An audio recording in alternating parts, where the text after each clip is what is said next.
എല്ലാവർക്കും എൻ്റെ വിനീതമായ നമസ്കാരം. മധുരമീ ജീവിതം എന്ന സിനിമ തുടങ്ങുന്നത് കുറച്ച് കാലം മുമ്പ് ശ്രീലാലും മാത്യു സക്കറിയയും കൂടെ ഇങ്ങനൊരു പടം ചെയ്യുന്നു, ഇതിലെ ഈ കഥാപാത്രം ചെയ്യണമെന്ന് പറഞ്ഞ് എന്നെ സമീപിക്കുകയും അതിലെ കഥാപാത്രം എന്താണെന്ന് വിശദമായിട്ട് എന്നെ പറഞ്ഞ് മനസ്സിലാക്കി തരികയൊക്കെ ചെയ്തിട്ടാണ് നമ്മൾ ഈ സിനിമ തുടങ്ങുന്നത്. അപ്പോൾ എൻ്റെ പേരായിട്ട് അഭിനയിക്കുന്നത് വിനയപ്രസാദാണെന്നും പറഞ്ഞിരുന്നു. അങ്ങനെ ഒരു ശ്രീലാലിന് തോന്നിയ ചെറിയൊരു ചിന്തയിൽ നിന്നാണ് ഇതിൻ്റെ ഒരു കഥ രൂപപ്പെടുന്നത്. ഇതിനൊരു കഥ എന്ന് പറയാനായിട്ട് ഇത് അത്ര വലിയൊരു കഥയൊന്നുമല്ല. നമ്മളെല്ലാവരും ഫേസ് ചെയ്യുന്ന, നമ്മളെല്ലാവരും അനുഭവിച്ചിട്ടുള്ള, നമ്മളെല്ലാവരും കണ്ടിട്ടുള്ള, അല്ലെങ്കിൽ നമ്മളെല്ലാവരും നമ്മുടെ ജീവിതത്തിൽ തന്നെ ഉണ്ടായിട്ടുള്ള സംഭവങ്ങൾ കോർത്തിണക്കിക്കൊണ്ടുള്ള ഒരു സിനിമയാണ്. അല്ലാതെ നമ്മളാരും കേട്ടിട്ടില്ലാത്തൊരു കഥയോ കണ്ടിട്ടില്ലാത്ത ഒരു സിനിമയോ അല്ല. നമ്മുടെ ജീവിതത്തിൽ എല്ലാവർക്കും ഇതിലുള്ള അനുഭവങ്ങൾ ഉണ്ടായിട്ടുണ്ടാവും. അതല്ലെങ്കിൽ ഇനി നമ്മുടെ ജീവിതത്തിൽ അങ്ങനെയൊക്കെ സംഭവിക്കും എന്ന് തോന്നുന്ന ഒരു സിനിമയാണ്. വളരെ ജീവിതഗന്ധിയായ ഒരു സിനിമയാണ്. പിന്നെ ശ്രീലാലിനെ കുറിച്ച് പറയുകയാണെങ്കിൽ അങ്ങനെ ഒരുപാട് പണം കയ്യിലുള്ള, അല്ലെങ്കിൽ അങ്ങനെ ഒരുപാട് പണം മുടക്കിയ ഒരു സിനിമ അങ്ങനെ ചെയ്യണമെന്നൊന്നും പ്ലാൻ ചെയ്തിട്ടുള്ള ഒരാളല്ല. അദ്ദേഹത്തിന് സിനിമയോടുള്ളൊരു പാഷൻ, അതുകൊണ്ടാണ് അദ്ദേഹത്തിൻ്റെ കഥ അദ്ദേഹം തന്നെ എഴുതി, അതിൻ്റെ തിരക്കഥ എഴുതി മാത്യു സക്കറിയ എന്ന് പറയുന്നൊരു പുതുമുഖ സംവിധായകനെ കണ്ടെത്തി ആ സിനിമ മെറ്റീരിയലൈസ് ചെയ്യണമെന്ന് ആഗ്രഹിച്ച് ഞങ്ങളെപ്പോലുള്ള കലാകാരന്മാരെ സമീപിക്കുകയും ആ സിനിമ ഞങ്ങളെല്ലാവരും ചേർന്ന് ഒരു അത്ര വലിയ ബഡ്ജറ്റിലുള്ള സിനിമയൊന്നുമല്ല, അങ്ങനെ എല്ലാവരും സഹകരിച്ചിട്ടാണ് ഇതിൻ്റെ ക്യാമറാമാൻ കൃഷ്ണ, ഇതിൻ്റെ എഡിറ്റർ കപിലൻ, അല്ലെങ്കിൽ ഇതിൻ്റെ മ്യൂസിക് ഡയറക്ടർ, ഇതിൻ്റെ ലിറിസിസ്റ്റ്സ്, അവർ 2-3 പേരുണ്ട്. ഇതൊക്കെ ശ്രീലാലിനോടും ഉള്ളൊരു ഇഷ്ടവും അടുപ്പം വെച്ചിട്ട് എല്ലാവരും കൂടെ ചേർന്ന് ഉണ്ടാക്കിയ ഒരു കൊച്ചു സിനിമയാണ്. അപ്പോൾ ഇതിനൊരു ഒരുപാട് അവകാശവാദങ്ങളൊന്നുമില്ല. നിങ്ങൾ കണ്ടിട്ടില്ലാത്ത, ഇതുവരെ മലയാള സിനിമയിൽ വന്നിട്ടില്ലാത്ത പുതിയ പ്രമേയമെന്നോ അങ്ങനെ ഒന്നും അവകാശപ്പെടാനില്ല. ഒരു സാധാരണ സിനിമ, സാധാരണ ഒരു ജീവിതം ആണ് ഇത് നമ്മൾ സ്ക്രീനിൽ കൊണ്ടുവരാൻ ശ്രമിച്ചിട്ടുള്ളത്. അപ്പോൾ ശ്രീലാലിനെ പല രീതിയിലും പലരും സഹായിച്ചിട്ടുണ്ട്. ഡോക്ടർ ശ്രീകുമാറിനെപ്പോലുള്ള ആളുകളുടെ എല്ലാം സപ്പോർട്ട് കൊണ്ടാണ് ഈ സിനിമ ഇന്ന് സ്ക്രീനിൽ എത്തിക്കാൻ സാധിച്ചിട്ടുള്ളത്. ഞങ്ങളോടൊപ്പം അഭിനയിച്ചിട്ടുള്ള ഞാനും വിനയം കൂടാതെ ഉചിത മേനോനുണ്ട്, ഗായത്രി അശോക് ഉണ്ട്, പിന്നെ ജോണി ആൻ്റണി, അങ്ങനെ ഒരുപാട് പേര് ഈ സിനിമയിൽ ചെറിയ ചെറിയ കഥാപാത്രങ്ങളാണെങ്കിലും ഇതിനകത്ത് വന്ന് നല്ല നല്ല വേഷങ്ങൾ ചെയ്തിട്ടുണ്ട്. അങ്ങനെ വളരെ കുറച്ച് ആളുകൾ ചേർന്നിട്ടുള്ള ഒരു, ബീരാകേഷ് പറഞ്ഞ പോലെ വലിയ താരനിരയൊന്നും ഇല്ല ഇതിനകത്ത്, താരങ്ങളല്ലാത്ത ചെറിയ ചെറിയ ആളുകൾ ചേർന്നുണ്ടാക്കിയ ഒരു കൊച്ചു സിനിമ ഈ അടുത്ത ദിവസം തിയേറ്ററുകളിലേക്ക് എത്തുകയാണ്. 17-ാം തീയതി അല്ലേ ശ്രീലാൽ? എന്തെങ്കിലും ഒന്ന് ഉറപ്പിക്കാം. ശരി. അപ്പോൾ വലിയ പടങ്ങളിലൂടെ കോമ്പറ്റീറ്റ് ചെയ്തിട്ടാണ് ഇത് ഇറക്കുള്ളൂ എന്നാണ് പറയുന്നത്. അപ്പോൾ ഏതായാലും ഏറ്റവും അടുത്ത ദിവസം തന്നെ തിയേറ്ററിൽ വരട്ടെ എന്ന് നമുക്ക് പ്രാർത്ഥിക്കാം. പടത്തിൻ്റെ എല്ലാ വർക്കുകളും എല്ലാം കഴിഞ്ഞ് റെഡിയായിട്ടിരിക്കുകയാണ്. ഈ പാട്ടുകൾ കാണുമ്പോൾ ചിലപ്പോൾ നിങ്ങൾ സംശയിച്ചേക്കാം, ഒരു പാട്ട് ടെമ്പോയിൽ പോകുന്നു, അടുത്ത പാട്ട് ട്രാൻസ്പോർട്ട് ബസ്സിൽ പോകുന്നു. ഇങ്ങനെ ഇവർ സ്ഥിരമായിട്ട് ഈ ബസ്സിൽ പോക്കും ടെമ്പോയിൽ പോക്കും മാത്രമേ ഉള്ളൂ എന്ന് ധരിക്കേണ്ട. അത് ഒന്ന് സിനിമയുടെ തുടക്കത്തിലെ ഉള്ളൊരു ഞങ്ങളുടെ കഥാപാത്രങ്ങളെ കുറിച്ച് കാണിക്കാൻ വേണ്ടിയിട്ടുള്ളൊരു ഒരു സീക്വൻസും, മറ്റത് ഞങ്ങൾ ട്രാൻസ്പോർട്ട് ബസ്സിൽ പോകുന്നതുകൊണ്ട് സിനിമയുടെ മറ്റൊരു ഘട്ടത്തിലേക്ക് കിടക്കുകയും ഞങ്ങൾ വേറൊരു സ്ഥലത്തേക്ക് പോവുകയൊക്കെ ചെയ്യുന്ന, കഥയിൽ വളരെയധികം മാറ്റങ്ങൾ ഉണ്ടാക്കുന്ന ഒരു സിറ്റുവേഷനിൽ വരുന്ന പാട്ടാണ്. അത് കഥയോട് ചേർന്ന് കേൾക്കുമ്പോൾ മാത്രമേ നമുക്ക് അതിൻ്റെ ഒരു ഫീല് കിട്ടുകയുള്ളൂ. എനിക്ക് ഇവിടെ ഇരുന്ന് കണ്ടപ്പോൾ തോന്നി, അടുപ്പിച്ച് 2 പാട്ട്, ഒരാൾ തെക്കോട്ട് ടെമ്പോ ട്രാവലറിൽ പോകുന്നു, കുറച്ച് കഴിയുമ്പോൾ വടക്കോട്ട് ട്രാൻസ്പോർട്ട് ബസ്സിൽ പോയി എന്ന് പോലെ തോന്നും. പക്ഷെ സിനിമയിൽ വരുമ്പോൾ അതിൻ്റെതായ പ്രാധാന്യം ഉണ്ടാവും. ഓരോ രംഗങ്ങളും വളരെ ഇമോഷണലായിട്ടുള്ള ഒരുപാട് സീക്വൻസസ് ഉണ്ട്. സിനിമ ജനങ്ങൾ ഹൃദയത്തിൽ ഏറ്റുന്ന ഒരു സിനിമയായിരിക്കും എന്ന പ്രാർത്ഥനയോടെ, എന്ന വിശ്വാസത്തോടെ ഈ സിനിമ ഏറ്റവും അടുത്ത ദിവസം തന്നെ തിയേറ്ററിലേക്ക് എത്തുകയാണ്. നിങ്ങളുടെ എല്ലാം പ്രാർത്ഥനയും അനുഗ്രഹങ്ങളും എല്ലാം ഉണ്ടാവണം. ഈ സിനിമയും ഒരു വിജയമായി തീരട്ടെ എന്ന് ആഗ്രഹിക്കുന്നു, പ്രാർത്ഥിക്കുന്നു. എല്ലാവർക്കും നമസ്കാരം. മാത്യു സർ എന്നെ ആദ്യമായിട്ട് ഈ സിനിമയ്ക്ക് വേണ്ടി വിളിച്ചപ്പോൾ പറഞ്ഞത് ഒരൊറ്റ വാക്കായിരുന്നു, ചേച്ചി ഡേറ്റ്സ് തന്നാൽ ഞാൻ പേന എടുത്ത് മുഴുവൻ കഥ എഴുതാം എന്നാണ് പറഞ്ഞത്. അത് തന്നെ എനിക്കൊരു വലിയ സമ്മാനമാണ്. ഒരു ആർട്ടിസ്റ്റ് എന്ന നിലയിൽ ഏറ്റവും വലിയ ഒരു ബഹുമാനമാണ് എനിക്ക് കിട്ടിയിരിക്കുന്നത്. അത് ഏതൊരു അവാർഡിന് ഉപരിയാണ് ഒരു ഡയറക്ടർ ആർട്ടിസ്റ്റിൻ്റെ ഒരു ഡേറ്റ് കിട്ടിയാൽ ഞാൻ എഴുതാം എന്നുള്ളത്. അതൊരു വലിയൊരു കാര്യമാണ്. അല്ലാതെ കൂടെ അഭിനയിക്കാൻ പോകുന്നത്, ആരുടെ കൂടെ കൂടെയാണ് അഭിനയിക്കാൻ പോകുന്നത് എന്ന് പറയുമ്പം വേറെ പല പേരുകളാണ് ആദ്യം ഉണ്ടായിരുന്നത്. ആദ്യം സിദ്ദിഖ് ജി എന്ന് തന്നെ പറഞ്ഞു, പക്ഷേ സിദ്ദിഖ് ജി തിരക്കില്ലായതുകൊണ്ട് വേറെ പേരുകളാണ് എന്നോട് പറഞ്ഞത്. പിന്നെ സിദ്ദിഖ് ജി എന്ന് ഉറപ്പിച്ചപ്പോഴാണ് എനിക്ക് ഈ ആനന്ദം കുറച്ചും കൂടി പോയത്. ഇത് എന്തിനാണെന്ന് ഞാൻ പറയട്ടെ. സൗത്ത് ഇന്ത്യൻ ആർട്ടിസ്റ്റിലെ എല്ലാവരും, മമ്മൂട്ടി സർ, മോഹൻലാൽ സർ, ഇപ്പോൾ ഇല്ലാതായ ഇന്നസെന്റ് സർ, തിലകൻ സർ, അവരുടെ ഒപ്പമൊക്കെ അഭിനയിക്കാൻ കൊതി തോന്നുന്ന പോലെ ഒരു ആർട്ടിസ്റ്റിന് ഇവരുടെ ഒപ്പം എനിക്ക് അഭിനയിക്കണം എന്ന് കൊതി തോന്നുന്നുണ്ടെങ്കിൽ അത് ഇപ്പോൾ സിദ്ദിഖ് സാറാണ്, അല്ലേ? പിന്നെ എൻ്റെ കരിയറിൽ ഏറ്റവും കൂടുതൽ നാളുകൾ ഞാൻ അഭിനയിച്ചിരിക്കുന്നത് സിദ്ദിഖ് സാറിൻ്റെ കൂടെയാണ്. അത് സീരിയലാവാം, സിനിമ ആവാം, പിന്നെ പരിപാടികളാവാം. കുറേ പരിപാടികളിലേക്ക് ഞങ്ങൾ പോയിട്ടുണ്ട്. അങ്ങനെ നല്ലൊരു കമ്പാറ്റബിലിറ്റി ഉള്ള രണ്ട് ആർട്ടിസ്റ്റാണ് ഞങ്ങൾ രണ്ടുപേരും. ശ്രീലാൽ സർ എന്നെ ഈ പടത്തിന് എന്നെ വിശ്വസിച്ച് എന്നെ വിളിച്ചതിൽ thank you very much. And Mathew sir, നിങ്ങൾക്കും കൂടെ അഭിനയിച്ചിരിക്കുന്ന എല്ലാ ആർട്ടിസ്റ്റിനോടും നന്ദി പറയുന്നുണ്ട്. It was A very good experience and I am sure it will serve A very sweet memory to, it will create a very sweet memory in your minds also. Thank you so much. ഇവർക്കൊപ്പം തന്നെ നമ്മുടെ ചിത്രത്തിൽ പ്രധാന കഥാപാത്രങ്ങളെ അവതരിപ്പിച്ചിരിക്കുന്ന ഗായത്രി, പൂജിത, അതുപോലെ തന്നെ വിവേക്, ഇവരെ 3 പേരെയും കൂടി നമ്മൾ വേദിയിലേക്ക് ഒന്ന് ഇൻവൈറ്റ് ചെയ്യുകയാണ്.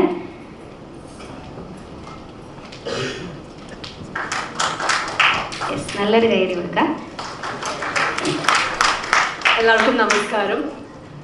ഈ ഒരു നിമിഷത്തിൽ I am really very happy. കാരണം നമ്മളെല്ലാവരും ലൈഫിൽ നിന്ന് ഏറ്റവും കൂടുതൽ ആഗ്രഹിക്കുന്നത് നല്ല പ്രണയം ഉണ്ടാവാനാണ്, അല്ലേ? സിൻസിയർ ആയിട്ടുള്ള ലവ് ഉണ്ടാവാനാണ്. അപ്പോൾ ഈ ഒരു സിനിമ കാണുന്ന സമയത്ത് നമുക്ക് എല്ലാവർക്കും ഈ സിനിമയുടെ ഡ്യൂറേഷൻ വുഡ് ബി 2.5 hours. അത്രയും സമയം നമുക്ക് ആ പ്രണയം മനസ്സിൽ ഫീൽ ചെയ്യാം. ഈ ഒരു സിനിമയിൽ എന്നെ വിളിച്ച ശ്രീലാൽ ചേട്ടൻ, താങ്ക് യു സോ മച്ച്. എന്നെ ട്രസ്റ്റ് ചെയ്ത് ഇങ്ങനത്തെ ഒരു അടിപൊളി ഇമോഷണൽ ഡെപ്തുള്ള ഒരു ക്യാരക്ടർ തന്നെ thank you. Mathew sir, thank you so much. ഈ ക്ഷമയോടെ എനിക്കെല്ലാം നല്ല രീതിയിൽ പറഞ്ഞു തന്നെ thank you so much. And Siddique and വിനയ ചേച്ചി, sharing the screen with you all. എൻ്റെ ഈ കരിയറിൻ്റെ ഈ ഒരു സ്പേസിൽ താങ്ക് യു സോ മച്ച്. എനിക്ക് ഒരുപാട് പഠിക്കാൻ കിട്ടി. ആൻഡ് ഓരോ മൈന്യൂട്ട് എക്സ്പ്രഷൻ ആയിക്കോട്ടെ, ഇവരെ കാണുമ്പോൾ to respond with them, to react with them has been a great blessing for me. And thank you so much. Thank you for the patience and thank you everybody. നിങ്ങളെല്ലാവരും ഈ ഒരു cinema നമ്മൾ എത്രമാത്രം ഡെപ്തോടെ നമ്മൾ enjoy ചെയ്തു, ആ ഒരു same experience നിങ്ങൾക്ക് എല്ലാവർക്കും തിയേറ്ററിൽ കാണുമ്പോൾ ഉണ്ടാവട്ടെ എന്ന് ഞാൻ പ്രാർത്ഥിക്കുന്നു. Thank you.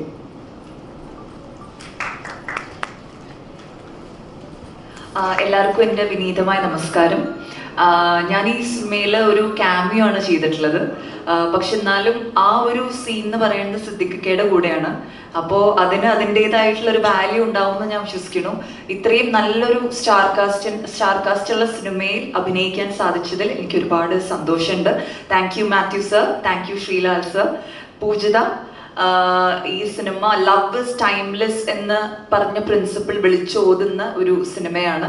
എല്ലാവർക്കും ഇഷ്ടപ്പെടും എന്ന് വിശ്വസിക്കുന്നു. എല്ലാവരും സപ്പോർട്ട് ചെയ്യണം, തിയേറ്ററിൽ പോയി കാണണം എന്ന് വിനീതമായി അഭ്യർത്ഥിക്കുന്നു. Thank you so much.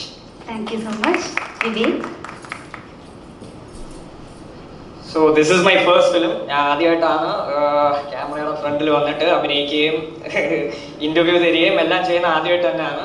So എനിക്ക് കിട്ടിയ ഏറ്റവും വലിയ ഭാഗ്യം എന്ന് വെച്ചാൽ ഇത്രയും എക്സ്പീരിയൻസ് ആയിട്ടുള്ള ആക്ടേഴ്സുമായിട്ട് എനിക്ക് സ്ക്രീൻ ഷെയർ ചെയ്യാൻ പറ്റിയെന്നാണ് എൻ്റെ ഏറ്റവും വലിയൊരു ഭാഗ്യം. And the film is a very sweet film. ഇപ്പോഴത്തെ ഇറങ്ങുന്ന പടങ്ങൾ കണക്കല്ല, no hype, no nothing, but it's very sweet. It will leave a long lasting memory in your minds. And I hope you guys also take it as well. And thank you Srila Lata and Matthew's career for giving me a chance in this film as well. Thank you all. Hope your prayers are with us. Thank you. Invite ചെയ്യുന്നത്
ശ്രീലാലിൻ്റെ മൂന്നാമത്തെ സിനിമയാണ്. ശ്രീലാലിൻ്റെ ആദ്യത്തെ cinema മുതൽ എനിക്ക് പരിചയമുണ്ട്. ഇതിനകത്തൊരു വലിയ താരനിര തന്നെയുണ്ട്. സിന്ധിക്കേട്ടൻ, വിനയപ്രസാദ് തുടങ്ങിയ എല്ലാവരും ഉണ്ട്. ഇതൊരു വലിയ സക്സസ് ആയി തീരട്ടെ എന്ന് ഞാൻ ആശംസിക്കുന്നു. നന്ദി.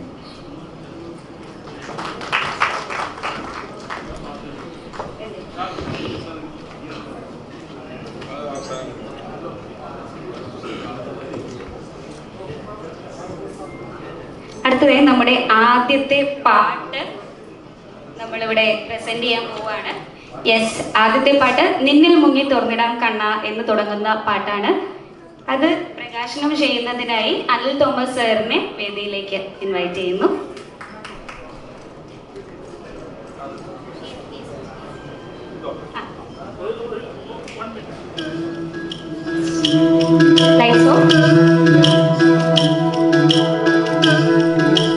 എല്ലാവർക്കും നമസ്കാരം. പ്രിയ സുഹൃത്ത് ശ്രീലാൽ നിർമ്മിച്ച ചിത്രം, എനിക്കൊന്ന് ഈ ഹാളിൽ തന്നെ എല്ലാവരും ഇതൊരു ഫാമിലി, ഡോക്ടർ പറഞ്ഞ പോലെ ഡോക്ടറുടെ സ്പീച്ച് കേട്ടിട്ട് എല്ലാവരും വളരെ സീരിയസ് ആയിട്ടാണ് ഇവിടെ ഇരിക്കുന്നതെന്നാണ് എനിക്ക് തോന്നുന്നത്. ശ്വാസം പിടിച്ചിരിക്കേണ്ട ആവശ്യമില്ല. ഇതൊരു മികച്ച എൻ്റർടൈനർ, ഒരു ഫീൽ ഗുഡ് ഫിലിം തന്നെയാണെന്നുള്ളതാണ് നമുക്കിപ്പോൾ കിട്ടുന്ന ഫീല്.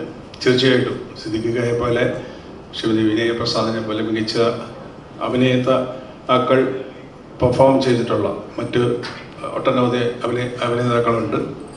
ഇന്ന് മലയാള സിനിമയെ സംബന്ധിച്ചിടത്തോളം ഹോപ്പ്ഫുൾ ആയിട്ടുള്ള ഒരു കാലഘട്ടത്തിലൂടെയാണ്. കാരണം കണ്ടന്റ് ഈസ് കിങ് എന്നുള്ള ഒരു കാലഘട്ടത്തിലൂടെയാണ് മുമ്പോട്ട് പോയിക്കൊണ്ടിരിക്കുന്നത്. ഒരു താരാധിപത്യം ഉള്ള ചിത്രങ്ങളല്ല, അല്ലാതെ തന്നെ തിയേറ്ററിക്കലായിട്ട് പ്രൂവ് ചെയ്യും എന്ന് പറയുന്ന ഒരു കാലഘട്ടത്തിലാണ് നമ്മൾ ഈ സംസാരിക്കുമ്പോഴും. ഒട്ടും താരങ്ങളില്ലാത്തൊരു ചിത്രം 100 കോടിക്ക് മേൽ കളക്ട് ചെയ്ത് നിൽക്കുന്ന ഒരു സാഹചര്യത്തിലാണ് ഇന്ന് മലയാള സിനിമ. അത് മലയാള സിനിമയെ സംബന്ധിച്ചിടത്തോളം വളരെ ഏറെ നല്ല ഒരു പ്രതീക്ഷയുടെ കാലഘട്ടമാണ്. അത്തരത്തിൽ കണ്ടന്റ് ഡ്രിവൺ ആയിട്ടുള്ള സിനിമകൾ, ഡോക്ടർ പറഞ്ഞ പോലെ മനസ്സിലാക്കിയത് ബേസിക് ഹ്യൂമൻ ഇമോഷൻസ് ഷെയർ ചെയ്യുന്ന സിനിമയാണ്. അത് കൂടുതൽ ആൾക്കാർ റിലേറ്റ് ചെയ്യും എന്ന് പ്രത്യാശിക്കാം. തീർച്ചയായിട്ടും ഇത്തരത്തിലുള്ള ഒരു ശ്രമം നടത്തിയ ശ്രീലാലിനും മറ്റ് എല്ലാ ടീമുകൾക്കും ആശംസ നേരുന്നു. എല്ലാവർക്കും വിജയാശംസകൾ നേരുന്നു. നന്ദി, നമസ്കാരം. എല്ലാവർക്കും നമസ്കാരം. എല്ലാവരും പറഞ്ഞതുപോലെ ഒരു കുടുംബ കഥയായിട്ട് തോന്നിക്കുന്ന അറ്റാച്ച്മെൻറ്റുകൾ അന്യം നിന്ന് പോയ കാലത്ത് അത് വളരെ ഇമ്പോർട്ടൻ്റ് ആണ്. എൻ്റെ സിനിമകളും ഒട്ടുമിക്കതൊക്കെ കുടുംബകഥകൾ പറഞ്ഞ സിനിമകളാണ്. അതെല്ലാം വിജയിക്കുകയും ചെയ്തിട്ടുണ്ട്. ഈ ചിത്രവും അതുപോലെ വിജയിക്കട്ടെ. നിർമ്മാതാവിൻ്റെ സൈഡിൽ നിന്ന് പറഞ്ഞാൽ ജീവിതം മധുരമാകട്ടെ. നന്ദി, നമസ്കാരം. സുഹൃത്തുക്കളെ, എന്തായാലും ഈ ചിത്രത്തിൻ്റെ പേര് തന്നെ പോലെ ഒരു മധുരമുള്ള സിനിമയായിട്ട് മാറട്ടെ. ഇതിൻ്റെ പിന്നിൽ പ്രവർത്തിച്ച നിർമ്മാതാക്കൾ ഡോക്ടർക്കും ശ്രീലാലിനും അതുപോലെ ഡയറക്ടർക്കും മറ്റ് ക്രൂവിനുമൊക്കെ എല്ലാ വിജയാശംസകളും നേരുന്നു. Thank you.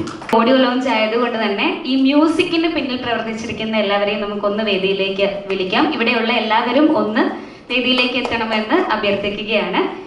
Music director Anantharaman Anil, Mathews Scaria, director തന്നെയാണ് ഒരു സോങ് എഴുതിയിരിക്കുന്നത്. സിംഗർ ഹന ഫാത്തിമ,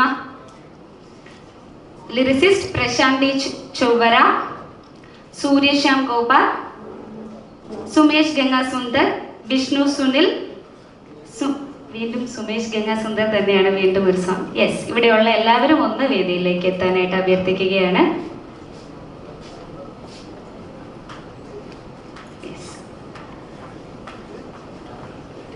വേദിയിലേക്ക്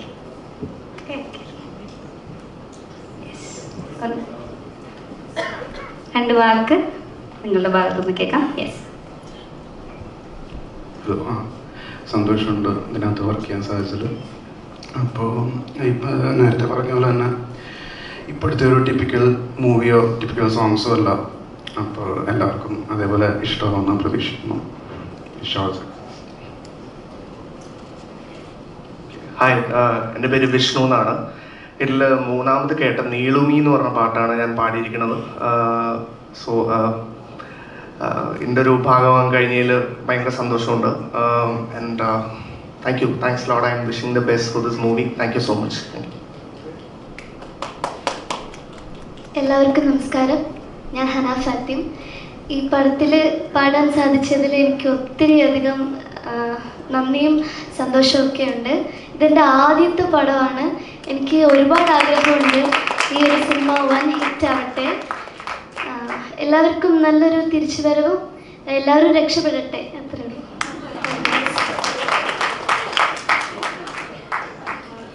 എല്ലാവർക്കും നമസ്കാരം. ഞാനിതിലെ രണ്ടാമത്തെ പാട്ടാണ് എഴുതിയിരിക്കുന്നത്. അപ്പോൾ എന്തായാലും മാത്യു സക്കറിയ, ശ്രീലാൽ, ശ്രീകുമാർ സാർ, എല്ലാവർക്കും വളരെ വളരെ അഭിനന്ദനങ്ങൾ. കാരണം ഇതിൻ്റെ ഓരോ മുന്നോട്ടുള്ള ചുവടുവയ്പ്പുകളും പലപ്പോഴും ഞാൻ ശ്രീലാൽ മുഖേന ഞാൻ അറിയാറുണ്ടായിരുന്നു. ഒരു ദിവസം ഞാൻ ലൊക്കേഷനിൽ വന്നിരുന്നു, സിദ്ദിഖ് സാറിനെ കാണാൻ സാധിച്ചു. പിന്നെ അങ്ങനെയെല്ലാം ഉണ്ടായിരുന്നു. അപ്പോൾ എനിക്ക് സിനിമയിലേക്ക് കടന്നു വന്ന് ഇതൊരു പാട്ട് എഴുതാൻ ലഭിച്ചത് തന്നെ വളരെ ഭാഗ്യമായി കണക്കാക്കുന്നു. ഈ സിനിമ പൂർവാധികം വിജയിക്കട്ടെ എന്ന് സർവേശ്വരനോട് പ്രാർത്ഥിക്കുകയാണ്. എല്ലാവർക്കും വീണ്ടും ഒരു പ്രാവശ്യം കൂടി നമസ്കാരം പറയുകയാണ്. നന്ദി. എല്ലാവർക്കും എൻ്റെ വിനീതമായ നമസ്കാരം. ഞാൻ ഈ സംവിധാനത്തോടൊപ്പം ആക്സിഡൻ്റലി ഒരു പാട്ട് എഴുതിയതാണ്. ഈ മുങ്ങിത്തോർത്തനാം കണ്ണ എന്ന് പറഞ്ഞിട്ടുള്ള ആ ഗാനം ഹന ഫാത്തിമയാണത് പാടിയിരിക്കുന്നത്. എല്ലാവർക്കും ഇഷ്ടപ്പെട്ട് കാണുമെന്ന് വിചാരിക്കുന്നു. Thank you.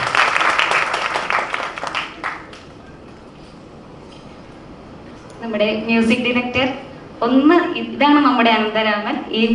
ഈ സിനിമയിലെ എല്ലാ മ്യൂസിക്കും ചെയ്തിരിക്കുന്നത് അദ്ദേഹമാണ്. കുറച്ച് ഷൈ ആണ്, അതുകൊണ്ട് പുറകിലേക്ക് നിൽക്കുകയാണ്. നല്ലൊരു കൈയടി കൊടുക്കാം. അതുപോലെ തന്നെ നമ്മുടെ ഡയറക്ടർക്കും നല്ലൊരു കൈയടി കൊടുക്കാം. ഇവിടെ വന്നിരിക്കുന്ന എല്ലാവർക്കും താങ്ക് യു.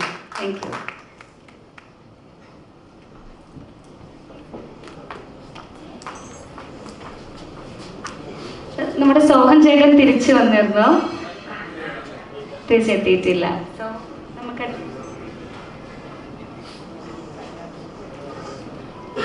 അപ്പോൾ നമുക്കിനി അടുത്തതായി ടീസർ ലോഞ്ച് മാത്രമേ ബാക്കിയുള്ളൂ. അതിനായി ഗായത്രി ആൻഡ് പൂജിത ഒരുമിച്ച് വന്ന്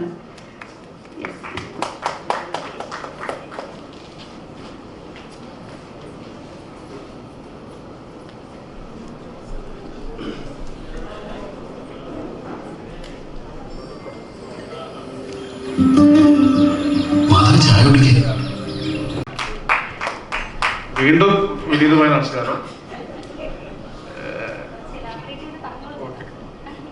എനിക്കിങ്ങനൊരു വേദിയിൽ മൈക്കിൽ സംസാരിച്ചിട്ടൊരു ശീലമൊന്നുമില്ല. എപ്പോഴും ഒരു ഭയമുള്ളൊരു സംഭവമാണത്. ആൾക്കാരോട് സംസാരിക്കുക എന്നുള്ളത് മാറി തുടങ്ങുന്നുണ്ട്, മാറും. ഇക്കയോട് ആദ്യമേ ഒരു നന്ദി പറയുകയാണ്.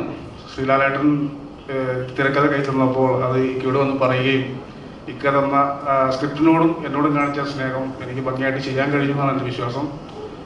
അതിൻ്റെ ചേച്ചിയോടും പിന്നെ ചേച്ചിയോടും നന്ദി പറയുന്നു. ഡോക്ടർ ശ്രീലാലേട്ടൻ ഇല്ലായിരുന്നെങ്കിൽ ഈ പ്രൊജക്റ്റില്ല. ഒരുപാട് 2-3 വർഷത്തെ ഡിസ്കഷൻ മാത്രമായിരുന്നു ഞങ്ങൾ. ഡെയിലി ഡിസ്കഷനാണ്, രാത്രിയും പകലും. അങ്ങനെ ഫൈനലി വന്ന ഒരു സബ്ജക്റ്റാണ് അത്. ഇക്ക ഇഷ്ടപ്പെടുകയും ഇതിപ്പം ഓഡിയോ ലോഞ്ച് വരെ എത്തി. എല്ലാവരും ഇഷ്ടപ്പെടുന്ന ഒരു കുടുംബചിത്രമായിരിക്കും.